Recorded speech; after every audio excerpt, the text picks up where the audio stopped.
ओम शांति। आज है 8 अगस्त 2024 की साकार मुरली। ओम शांति। बाप दादा, मीठे बच्चे, बाप, टीचर और सतगुरु, ये 3 अक्षर याद करो तो अनेक विशेषताएं आ जाएंगी। प्रश्न: किन बच्चों के हर कदम में पद्मों की कमाई जमा होती है? जो अपना हर कदम सर्विस में आगे बढ़ाते हैं वही पद्मों की कमाई जमा करते हैं। अगर बाबा की सर्विस में कदम नहीं उठाया तो पद्म कैसे पाएंगे? सर्विस ही कदम में पद्म देती है, इसी से पद्मापति बनते हो। किस राज को जानने के कारण तुम बच्चे सभी के कल्याणकारी बनते हो? बाबा ने हम बच्चों को ये राज समझाया कि सभी की एक ही हट्टी है, यहाँ सबको आना ही है। तो ये बहुत गुवे राज है। इस राज को जानने वाले बच्चे ही कल्याणकारी बनते हैं। ओम शांति। रूहानी बाप के रूहानी बच्चे तो जानते हैं कि हमारा बाप टीचर भी और सतगुरु भी है। तो बच्चे जानते हैं, जो कि दुनिया वाले नहीं जानते, कि अगर हमारे को 3 अक्षर भी याद रहें तो बहुत सर्विस कर सकते हैं। यानी प्रदर्शनी, म्यूज़ियम और फिर जिसको भगवान कहते हैं वो हमारे सामने है और हमको याद ना, ऐसा कैसे हो सकता है? जब तक तुम खुद बाबा को याद नहीं करो, किसी को कैसे कहोगे? कितना सहज है, परंतु कोई धारण नहीं करते, क्योंकि देवता भी थोड़े ही बनने हैं। तो बेहद का बाप भी बेहद का वर्षा ही देंगे, कोई ऐसा वर्षा नहीं देंगे जो ख़त्म हो जाए। परंतु घड़ी घड़ी हम ही भूल जाते हैं, क्योंकि सारे कल्प के भूले हुए हैं कि हमारा जो बाप है वो पतित पावन है। कहते भी तो है कि सब कुछ छोड़कर मुझको याद करो, परंतु यदि बाबा की सर्विस में हम कदम भी नहीं उठा सके तो पदम कैसे पाएंगे? सर्विस से ही बनते हैं। बच्चे कहाँ कहाँ भागते रहते हैं, परंतु बुद्धि तो कहाँ रहनी चाहिए? पहले शूद्र को ब्राह्मण बनाना पड़े। यदि ब्राह्मण ही नहीं बनाए तो क्या बनेंगे? तो बच्चों को सर्विस का समाचार सुनाया जाता है, जिससे उनको टेम्पटेशन, जो बेहद का बाप है उसका किसी को पता नहीं। क्यों गॉडफादर कहते हैं? ऐसे टीचर के बारे में तो किसी को नहीं पता। जो पूरी रीति नहीं पढ़ते उनको अनपढ़ कहा जाता है। अब बाबा ने समझा दिया है कि आप सब क्या हो? ब्रदर्स, भाई भाई, जो कि स्थापना बाबा ब्रह्मा द्वारा कराते हैं। परंतु कुछ लोग समझते हैं, उन कहते हैं ईश्वर कभी नहीं आया होता तो उसको बुलाते क्यों कि हे लिबरेटर आओ? फिर शास्त्र क्यों पढ़ते हो? उनसे पूछना चाहिए तीर्थ क्यों जाते हो? क्योंकि पतित पावन जब ईश्वर है तो गंगा आदि से कैसे पवित्र हो सकते हैं? कैसे पावन बनोगे? नई दुनिया पुरानी दुनिया में क्या फ़र्क है? सतयुग इसको थोड़ी कहेंगे, अभी तो कलयुग है। तो मनुष्यों की बुद्धि बाबा कहते हैं अभी बिल्कुल भी पत्थर बुद्धि है। सिर्फ बाप कोई गाली नहीं देते, सब कोई कुछ भी बना दिया है। तो बाबा अक्षर ऐसा है जिससे खुशबू आती है वर्षे की। तो भगवान बाप से मिलने का योग एक तरीका है। बाकी तो कुछ लोग घर बार छोड़ देते हैं, कहते हैं संन्यास किया है। तो संन्यास हमें भी करना है, परंतु विकारों का। स्वर्ग कहा जाता है नई दुनिया को। तो बाप कहते हैं बच्चों विचार करो कि जो तुम्हारा बाप है वो तुमको क्या अक्षर देते हैं? मनमाना भाव, इसी में सब कुछ आ जाता है। परंतु माया है जो बहुत माथा ही मोड़ देती है, ऐसे पता ही नहीं पड़ता कि क्या लेने आए थे और क्या कर गए। भले स्वर्ग में कुछ चलेंगे जिन्होंने ज्ञान सुना, परंतु वो बात थोड़ी है, क्योंकि जब तक ज्ञान सुन के पुरुषार्थ ना करें। स्वर्ग में जाना है तो फिर पढ़ाई भी पढ़नी पड़े, पुरुषार्थ भी करना पड़े। यहाँ याद आने से तो सब याद आ जाता है, फिर बाहर निकल के सब भूल जाते हैं। तो चित्र आदि इसमें मदद करते हैं। यानी शिव के चित्र पर आप किसी को भी सुनाओ तो वो गुस्सा नहीं करेंगे। बोलो आप, हम आपको बताते हैं कि शिव जो है वो हमारे पिता हैं, उनसे हमारा सर्व संबंध होना चाहिए, जिनको हम अपना बाप भी कहते हैं। उन्हीं से हम शिक्षा भी लेते हैं और वही हमको सत्युग की स्थापना करके देते हैं। तो सारा दिन ऐसे ख्यालात हमको चलने चाहिए। यदि याद करते करते मरेंगे तो बाप की मिल्कियत तो मिले ही, और बाप की वो भी बन जाएंगे वारिस। और बच्चों के पास बैच भी है, घर में मित्र आदि जब आते हैं, कोई मरता आता है, उनको भी आप इस बैच पे समझा सकते हो। ऐसे तो नहीं कहेंगे कि ये ब्रह्मा है तो ये गुप्त है। तुम किसी को भी समझा सकते हो कि शिव बाबा को याद करो, शिव बाबा ही पतित पावन है। अरे तुम्हारी आत्मा भी निराकार है, तुम भी ऊपर से आए हो पाठ बजाने। अब भगवान बैल पर तो आ नहीं सकते, बूढ़े तन में ही आते हैं, वो भी साधारण, और समझाने की बहुत युक्ति चाहिए। बाबा ने कहा ना, बड़ा युक्ति से चलना है, किसी को नाराज़ भी नहीं करना। गृहस्थ व्यवहार में रहकर भले ही पवित्र बनो और कहते रहो कि बाबा को याद तो कर सकते हो। गंगा जी जाने से क्या होगा, गंगा पानी स्नान करने से? तो पतित पावन भगवान को याद करेंगे तो नदियाँ तो सदैव हैं ही, वो तो पानी है, आते भी तो पुरुषोत्तम संगम युग पर है। बाबा कहते हैं जो अमरनाथ में दिखाते हैं कबूतर होते हैं, पिजन, ऐसे नहीं कि परमात्मा का पैगाम ऊपर से कबूतर लाएंगे। ये भी है कि उनको सहज रीति समझाने का ये तरीका है कि कहीं भी भटकने की दरकार नहीं, तुम्हारी बुद्धि में विश्व की होनी चाहिए बादशाही। तो बाबा ने चिड़ियाओं को कहा भी है कि ये देने के लिए बनाई गई हैं कि भाई इससे हमको संदेशा मिलता है। इसीलिए मनुष्य कहते हैं सत्य, सागर से देवताएं निकले, रत्नों की थालियां भर के ले आएंगे, तो समुद्र से देवता निकलेंगे ऐसा कुछ भी नहीं समझते, सिर्फ झूठ ही सुनते हैं। इसलिए बाबा कहते हैं झूठे संसार में रात दिन का फ़र्क है, कितना झूठ बोलते बोलते इंसॉल्वेंट बन गए हो, और अब करो क्या, सिर्फ सहज ज्ञान और योग। तुम्हारी बुद्धि कितनी बाबा से जुड़नी चाहिए। बाबा का चित्र अपने पास होने से फिर कभी भी बाप को याद करने से दिक्कत नहीं होती। कहते ना, किसी की जब याद आती है तो चित्र रख लो। ये है सहज राजयोग, इसमें कुछ नहीं करना, और सब बुद्धि का योग सबसे हटाकर सिर्फ बाबा से जोड़ना है।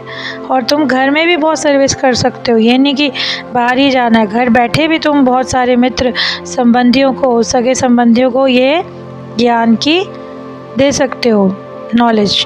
तो भिन्न भिन्न युक्तियाँ रचो, बाकी तो बहुतों का कल्याण कर सकते हो, और कोई अट्टी नहीं है। अच्छा, मीठे मीठे सिके दे बच्चों का माता पिता प्रति, बाप दादा प्रति याद प्यार, और गुड मॉर्निंग। रूहानी बच्चों की रूहानी बाप को नमस्ते। धारणा के लिए मुख्य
हैं, गृहस्थ व्यवहार में बहुत युक्ति से चलना है, कोई को भी नाराज़ नहीं करना, पवित्र भी ज़रूर बनना है।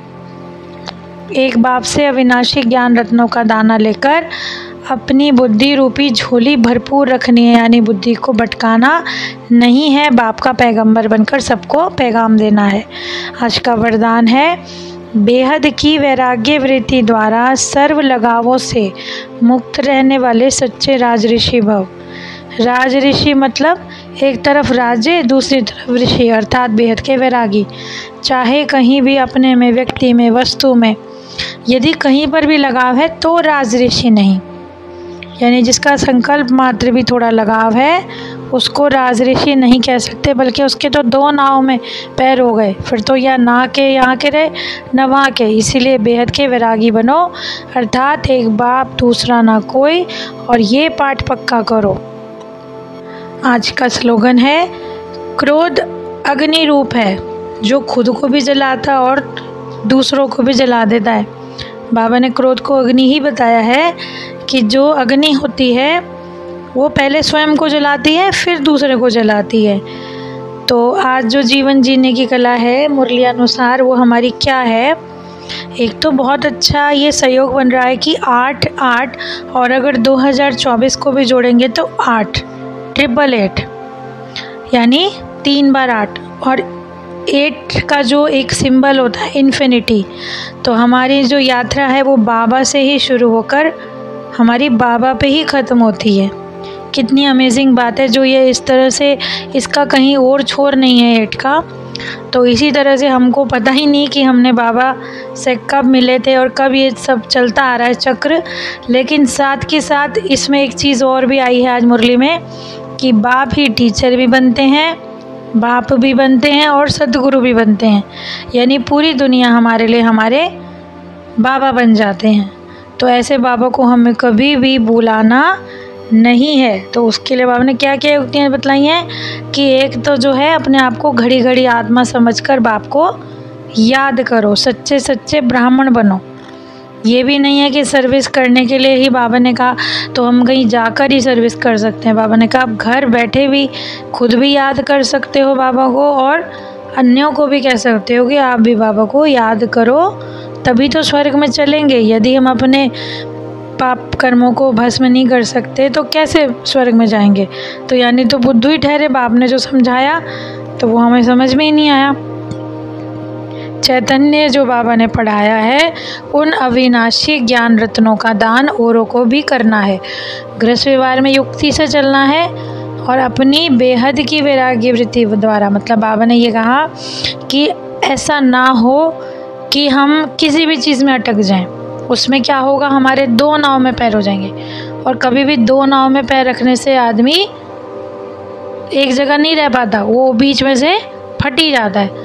तो बाबा ने जितनी भी तरीके हमको बताए हैं वो हम बच्चों के लिए ही बताए हैं। तो आज की इतनी सुंदर नॉलेजफुल और टीचर द्वारा पढ़ी, हमारे सद्गुरु द्वारा पढ़ी मुरली के लिए बाबा का बहुत बहुत शुक्रिया।